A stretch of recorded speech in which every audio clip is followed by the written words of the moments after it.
Thanks, Luke. So the funny thing about this APCM is that the reports that we've just looked at and the finances are all for last year. And last year feels an age ago in real time because of so much that's happened this year. So we've had to have this APCM, but it's 10 months out of date. And what a 10 months it's been for us all. It's not been a normal year in any way, has it? So I want to give a brief update on 2020, just so you know where we are. But before I do that, there are three people I really specially want to thank. And the first of those is Rita, who, as we heard, has stepped down from being a church warden. And I want to thank Rita for the last 4.5 years of her time as a church warden. I've really valued having her as one of the wardens here. And I particularly valued her prayerful attitude, constantly calling us back to prayer when we're making big decisions. So thank you, Rita. And I have something for you.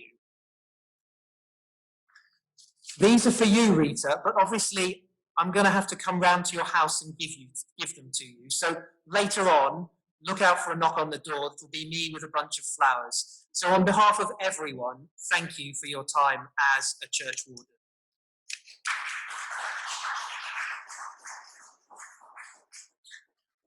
And I hope you could hear that was a round of applause from the people gathered here. The second person that we need to say thank you to is Carolyn Marshall. Now, Carolyn, for many, many years, has been in charge of Junior Church, our children's ministry here at St. Faith's. And she's got on with it in the background and has done it faithfully for a long time. But in the last 6 months, well, maybe less than that, in the last 3 months, Carolyn has stepped down from that role. And Becca Chamberlain has taken over. But I want to say thank you to Carolyn, especially for her many years of service to our children and young people coordinating Junior Church. And these are for Carolyn. And obviously I can't, there she is just popping into the screen. So Carolyn, look out for a knock on your door later, because these are coming to you with our thanks for many years of service with Junior Church. It's been a real pleasure, and I've loved every minute of it, and we've got some lovely families, so thank you. Thanks, Carolyn. And the third person that we need to thank is somebody who unfortunately isn't with us right now, and that's Andrew. He's not been able to join us online this afternoon, Andrew Munro. At least I don't think he's here. Unfortunately, Andrew's back in hospital at the moment. He went into, he had a problem last week. He was taken into hospital, and unfortunately, while he was in A&E, there was a COVID case in A&E. So Andrew is now isolating in QA, waiting for his period of isolation before he can come out again. So Andrew can't, he was hoping to be able to join us today, but the Wi-Fi connection at QA, he says, isn't great. So unfortunately, he's not been able to join us. But I do have not a bunch of flowers, but a card and a gift, a financial gift for Andrew from us, because obviously he's been our administrator for many years. And in fact, I'm ashamed to say I don't quite know how many, but it's lots, and it certainly predates my time by a long way. Andrew, I'm so grateful to him. When I first arrived as the vicar, and I kind of had to spend a lot of time with Andrew saying, well, how do we do this? And who's this person? And what do we do here? And Andrew's held the office at church administration and the parish centre administration for many years. So I'd like publicly to thank him for that. And I will show him this video later so that he sees this. But thank you to Andrew for all he did over many years. And I'll continue prayers for him in his retirement and as he undergoes treatment and gets well, hopefully. So a round of applause for Andrew.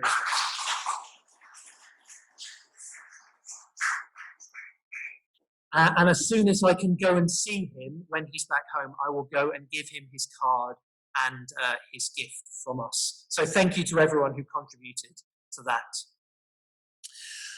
I want now to think a bit about what's happened in the last few months, because obviously a lot has happened, both globally and in our church community. Lockdown happened on the 23rd of March, and that feels like an age ago. Can you remember what life was like before COVID? When lockdown happened, we had to rethink everything in terms of church almost overnight. Like many churches, we took our Sunday services online and also made provision for people who aren't online. So we were keeping in touch with them and checking that they were okay. And thanks especially to Jan Beer, who wrote and continues to write daily reflections that we in lockdown were sending out to the people who weren't online.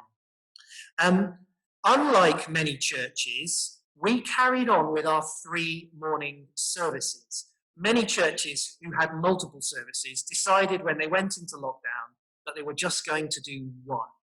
We carried on doing 3, largely because we're aware that people have ways that particularly help them to engage with God and that are familiar to them, and we wanted to keep those going in lockdown. We knew that people liked different types of service. That's why we have different types of service. So we kept them going. To be honest, that decision created a huge amount of work for me and Mary and the ministry team. It would have been much easier just to do 1 service, and there were various times when I thought, oh my goodness, why are we doing this? But I'm glad that we did. I have to tell you, I have worked harder in lockdown than in any time in my previous ministry. For those, if anyone thought that vicars were now having an easy, relaxing time because there's no services in a building on Sunday, that is not how it worked at all. Trying to keep in touch with people, both online and offline, trying to reinvent how we did church overnight was a lot of work. And we didn't always get it right, but I'm grateful for the people who've contacted me over the months to say thank you for our efforts and what we're doing. I'd like to thank especially Mary and the ministry team, the retired clergy, and also Richard and Bridget and all our musicians for providing material that we could use in our online services. It's been a busy time, and I'm so grateful for all those people who were involved. And also, as Luke mentioned earlier, to Bridget, to Becca and Kevin and the Kids at 11 team for the online stuff that was done and is continuing to be done for our children and young people as well. In August, the situation changed and we were able to start meeting in person again. And we're now in a situation that in all reality is going to continue well into next year. Unless we all go back into full lockdown, what will happen is we will continue to meet in person, but we're aware that we can't host everyone. And some people are not comfortable coming back to the building yet.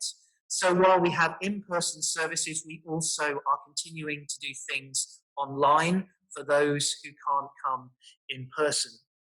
That means smaller numbers, social distancing, and still no congregational singing. And that's the thing that I think I really miss, is being able to stand in the church and sing and praise God with all of you together.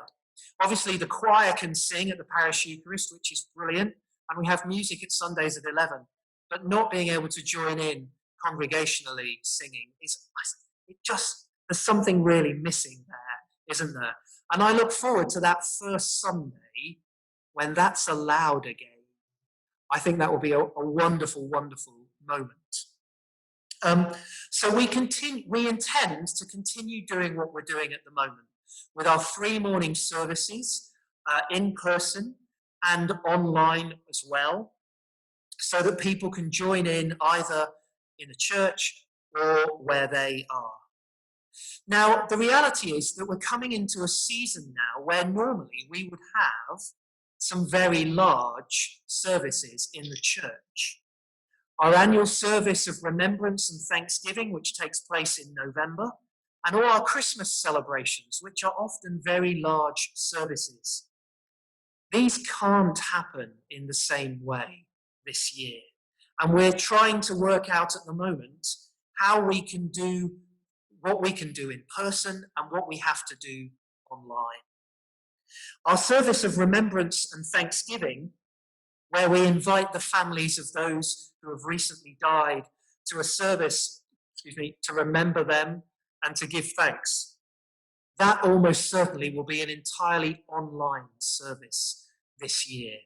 I'm hoping that the local funeral directors will invite their families to join us and to join us online in November for that service.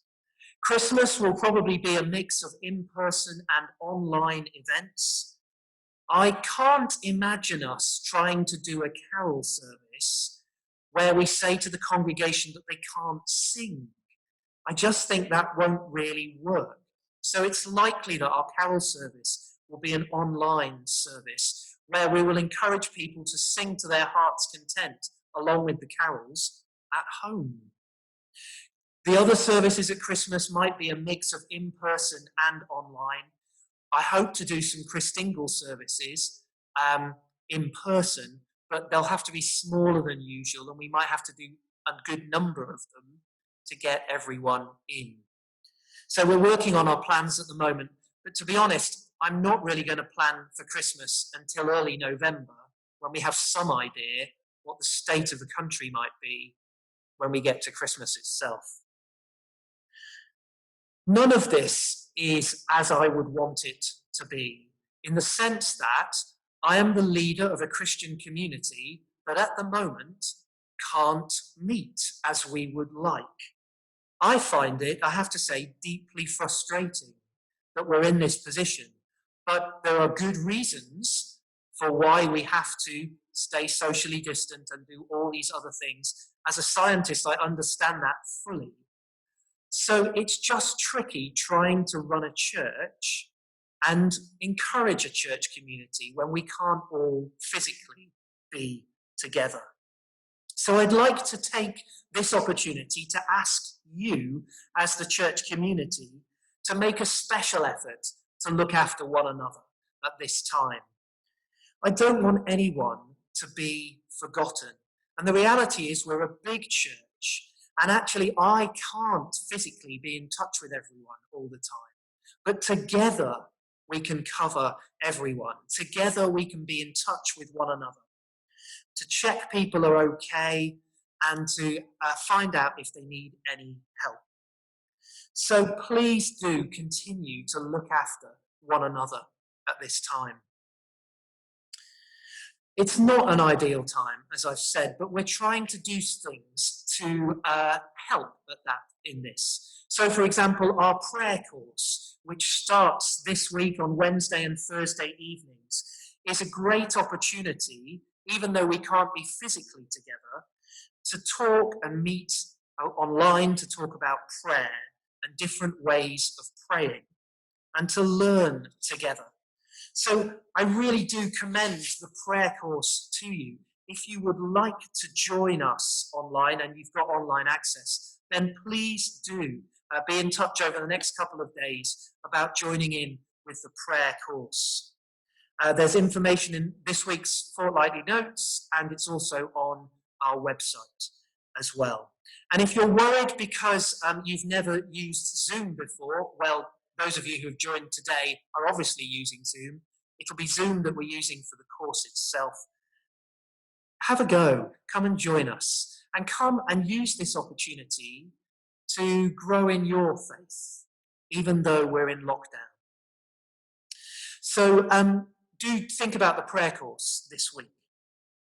So as well as trying to be creative in what we do because of the pandemic, there are some other things going on in the background that I should make you aware of as well. And the first of those is about our finances. Now, you've heard from Colin about our finances earlier. There are some really good things going on in our finances. For example, the regular giving of the church community is slightly above where our budget said it would be, which is brilliant. And thank you to everyone who gives regularly to the life of the church. But we still face a challenge. And I've said this before at the APCM, and I hope not to have to say it in the future, but I'm going to say it today. For a church of our size and the number of people in it, our finances are not where they should be. There are still many people in our church community who don't give regularly to the life of the church. And that actually is a real problem for us. That means the budget this year was a £21,000 deficit. It shouldn't be a deficit. We have the funds within our community to fund our church. But because nearly half the church community don't give regularly to the life of the church, that really scuppers our finances. And that's why even before coronavirus, our budget for this year was a £20,000 deficit. So if you don't give regularly to the life of the church, please will you start to do so? If you value what we do here at St. Faith's, if it helps you in your life, and I really hope that it does, then please will you play your part in helping us fund this church. And to those who do give regularly, and to those who give sacrificially regularly to the ministry here at St. Faith's, thank you. From the very beginning of the church in the New Testament, it's clear that the pattern is that Christians, the people in the church community, should contribute for the running of the church. We're one body together. We all need to play our part. You can find out information about how to give regularly to the church on the website or in the south porch of the building. So please do, if you don't give regularly, consider whether you could start to do so. Secondly, we're also still working on what needs to be done to the St. Faith's building itself. We've got a little team of people working on this, and we've now had some quotes for the work that needs to be done on the outside of the church. And that's before anything we do on the inside of the building. Now, the reality is the work on the outside is probably going to cost somewhere between £140,000 and £200,000. And that's just the outside. The inside might cost the same amount or more. That's a lot of money. And we as a church community, well, the church in its bank accounts doesn't have that much money. So we need to think carefully about how we might find the money that we need to do the work on the building itself, which makes it even more important that our underlying finances, our day-to-day finances, are in a good place, which they're not quite at the moment. So over the coming months, the PCC will be thinking more in detail about what we need to do to the building and how we might fund that. Thirdly, I need to tell you that we're looking at changing how the church is run. And what I mean by that is the church cannot run simply on a vicar, 2 church wardens and an administrator. We're a big church, and there needs to be more people involved in leadership in our church than there currently are. Now, you may not think you have a role to play in the church, but every one of us does. For some of us, that will be in a leadership role. For some of us, that will be behind the scenes doing something. For all of us, hopefully, that will involve prayer and praying regularly for the life of our church. So even if you don't think you can do anything else, you can definitely pray. Please do pray. So we're going to be looking at how the church is run, and we're going to create a wider leadership team so that there are more people involved in leading ministries in the life of the church, so that there are more people active in serving and in leading in the community. We're working on that at the moment, and there'll hopefully be more on that soon. So, 2020, it's not been the year anyone anticipated, has it? And we don't know how the next few months are going to pan out either. It's been a challenging time. It's been a worrying time. From my point of view, it's also been an interesting time, because I think our society doesn't like to talk about death very much. And this year it feels like death has been brought close to hand, been brought into our lives, or the fear of death brought into our lives in a way that it hasn't been for a long time. In the midst of a pandemic, we have a message of hope. We know, we believe that even if we die, we will be with the Lord.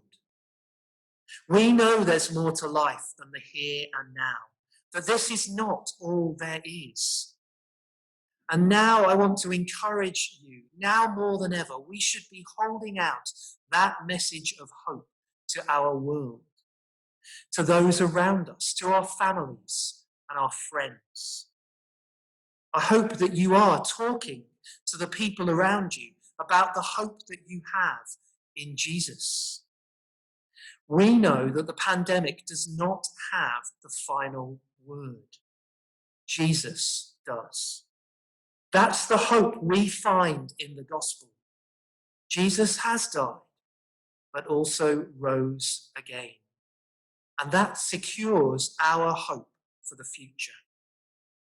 So over these months ahead, as we continue to try to work out what church life is going to look like, when it won't be back to normal for some time, I pray that we encourage one another through what we do as a church, and that you will encourage those around you, both in the church community and beyond, because we have a message of hope, even in the midst of a pandemic.